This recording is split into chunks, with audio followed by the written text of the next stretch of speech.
Hey y'all, welcome back. If you're new to the channel, be sure to subscribe so you can catch the spills every week. And don't forget to hit that bell up top so you can squat up in the comments for the first hour. Alright, so not too long ago we got a Prelude issue for Avengers Infinity War. So what these Prelude issues usually do, they kind of tie in little pieces that go between the films and really give us a better idea of what happened and really just connect the dots from one movie to the next. And I wanted to do more videos on some of these issues in the past, but more often than not, I find that it's rare that these issues show us something that's significant, because the vast majority of what they've done over the years is just recap the film itself. And I was kind of nervous myself at first because I was thinking, okay, is this Infinity War Prelude gonna do the same? Is it gonna spoil the movie? And I'm glad to say that it didn't, because it picks up right after Captain America Civil War and it really tells you what everybody's doing up to Infinity War, as it should. And it does make sense to do this to an extent, because this way at least you know where the extra information fits in. And I like that they do that here, because this issue picks up directly after Captain America Civil War, where Cap is walking away from Tony, Bucky just got his arm shot off, and they walk outside where they run into T'Challa. And one of the first things that we see as soon as they meet each other, T'Challa apologizes. And to me, that was a very important piece of communication to see between T'Challa and Bucky, because in Civil War, T'Challa was going hard and he was literally inches away from making that movie rated R. But I like here that we at least see where it's established that T'Challa opens the invitation for Bucky to come to Wakanda so they can remove the mental programming that Hydra has placed in his subconscious. And he 100% agrees to it because he's ready to be free of any control that Hydra may have over him. But before they do that, Cap tells T'Challa that he has one more stop to make. And that one more stop, of course, is at the Raft prison where the rest of the Avengers are held at. And this really sews up like the very last scene of Captain America Civil War. And in the film, all we really saw was Cap come out of the shadows inside of the prison. And that's where we knew at some point he had gotten in there, broken these guys out. And in the film, this is detail that they really didn't need to go into. And for all we know, in the early storyboarding process, they may have included this, but with the final cut of the film being 2.5 hours already, it's a good possibility that a lot of this they cut out mainly for that reason. But Cap fights his way through all the security, and when he gets to the rest of the Avengers, it's from here we find out where they go forward. And you got Clint, who's retiring once again, but that's kind of the route that everybody takes. They just go home to be with their families. And so when I first read this, like, they don't explain it exactly, but kind of reading between the lines, like how these guys are fugitives, how can they just go home? Well, Clint, on one hand, he already knows how to hide, and I'm sure he has a number of backup locations where he can take his family if they need to be moved. Scott Lang, on the other hand, he still has Paxton, who he became pretty close with in the Ant-Man film, and I'm sure with his connections, he's able to find a way to still see his daughter and lay low at the same time. Falcon we'll get back to in a little bit, because we see quite a bit more of what he's doing alongside with Captain America. And as far as Wanda, when Cap asked her where did she want to get dropped off, she of course chose to be with Vision. And that's really all we see about her and Vision. So we know now, as far as the time frame, he figured out how to blend in a little bit better directly after Captain America Civil War. And to take it a step further, because this small panel is all we really get in the Prelude issue, but to take it a step further, we do know a lot of these scenes were shot in Edinburgh, Scotland, so my guess is that they're laying low somewhere in the UK, because a lot of times these films will just pick this location for a certain look. Like a lot of movies shoot in Prague because it looks like England, but it's cheaper to film in Prague, that's why they'll go there. And we've even seen the same thing with a lot of films coming down here to Atlanta, because it's more cost effective for these big films, especially shooting something in California, because y'all tax prices is crazy. But we also move forward to see Bucky and Cap making their way over to Wakanda. And over that period of time when they last seen T'Challa, his sister Shuri had been making preparations in order to do this procedure for Bucky. And the way the Prelude reads, we find out that when he went there, she ran a number of tests on him, really to double check each step and play it safe, so when she put him on ice, he was really only there for a few months.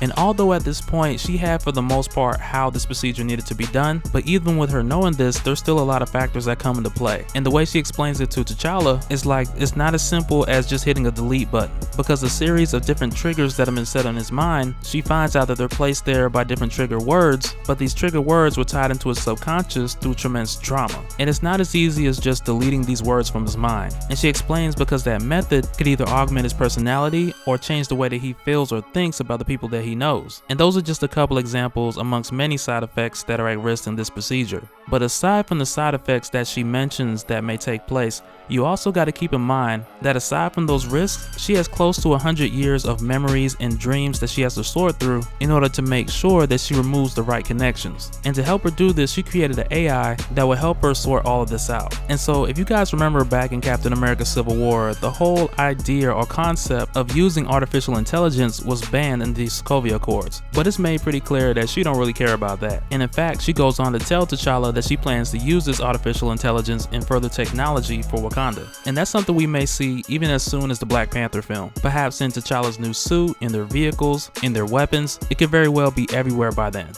And so from here, we're gonna jump over to Syria. And at this point, we find out that both Cap and Falcon link up with Black Widow, and the three of them have pretty much been traveling the world, catching arms dealers, and not just any arms dealers, but we find out for the most part, they've been targeting different groups that have been purchasing weapons that have been created from T'Challa technology. And much of this crusade takes place during the time of Spider-Man Homecoming, when Adrian Toomes and the Tinkerer were manufacturing and selling these weapons. And the sources that they used to find these different locations where these deals were going down, they tied into Black Widow's different KGB connections, and really they would use that, take whatever information they could so they can find out where these different deals were happening. And that method was really the product of a limited resource, because they would only get locations one by one and not much to really trace back to the source. But each time they would come across these deals, they would take the weapons, disassemble them, take all the pieces that were originated from T'Challa technology, and then just move to the next deal. And this really does two things. One, it shows us where Falcon went after Cap broke him out of the raft, because we knew obviously he was going to go with Cap.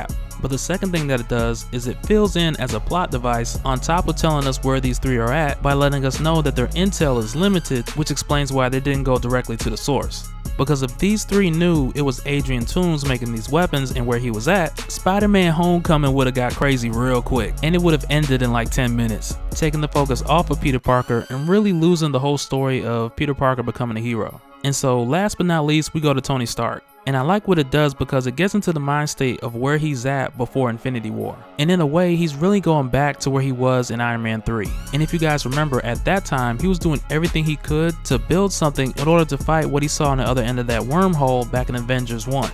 And a lot of that motivation we also saw in the Age of Ultron film, and even though it seemed that he stopped after being responsible for creating Ultron, we find out here that he really hasn't. And he remembers the discussion from Age of Ultron where Cap says if we have a problem, we'll do it together, and he knows without a shadow of a doubt that he can call Steve on that phone that he gave him back in Captain America Civil War. But in his mind, he's thinking, is that enough? And what that does is it really hints to us why he made the upgrades to Spider-Man's Iron Spider suit, which in turn is the same reason he upgraded his arc reactor and created a new suit, because he's still in that mindset of I have to be ready for whatever's coming. And because of that, he wants to design a suit that's so advanced that if need be, he can face this threat alone that could potentially be the end of all days.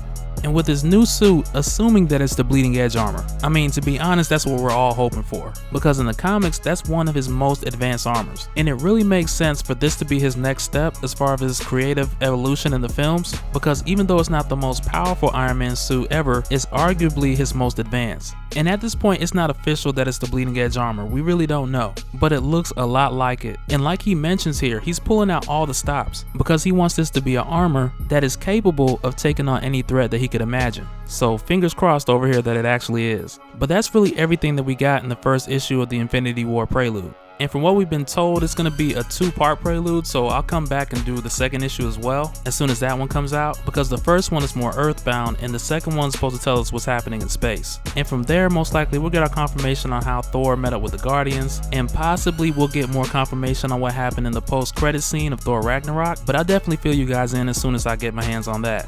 But aside from that, what I also want to do is kind of go back and talk about some of the other preludes, because there are a couple of them that have some nice pieces that could be incorporated later on in the films well after Infinity War. And if you guys want me to do that, just smash the like button and let me know down in the comments, and I'll be sure to dive into some of those in the future. And one of the good ones that I had in mind that I wanted to do was the prelude for Doctor Strange, because it focuses heavily on the origin of Caecilius and his journey in the MCU before the film. And that's one of the previous ones that I like the most. And oh, before I forget, do not, and I repeat, do not read the prelude for Black Panther. At least not yet. Wait to see the film first, because I bought them and I started to read it, but then I was like, hey, is this stuff that's happening in the film? And I was immediately like, no, I don't need to know. I don't want to know. I can't unsee this. But I didn't get far. All I'm gonna say is just wait. We're still a couple weeks out, and I'll make it clear after the movie releases if it's safe to read it or not. Because you guys that follow me on Twitter, you already know the experience I had with Captain America Civil War. The movie was about to come out in a couple days, and I was just scrolling through Instagram, then boom, somebody posted a scene of Ant-Man towering over the airport, and I was so pissed, man, like words can't even explain. Like, why would you even post something like that for people to scroll across and see? And I still feel some type of way about it, man. Woosah. But that's it for this one, guys. I need to go somewhere and blow off some steam. If you enjoyed this video or learned something new, don't forget to smash that like button. If you're new here to the channel, be sure to subscribe so you can catch the spills every week. I got links up so you guys can check out some more spills, and I'll catch you on the next one. Alright, later.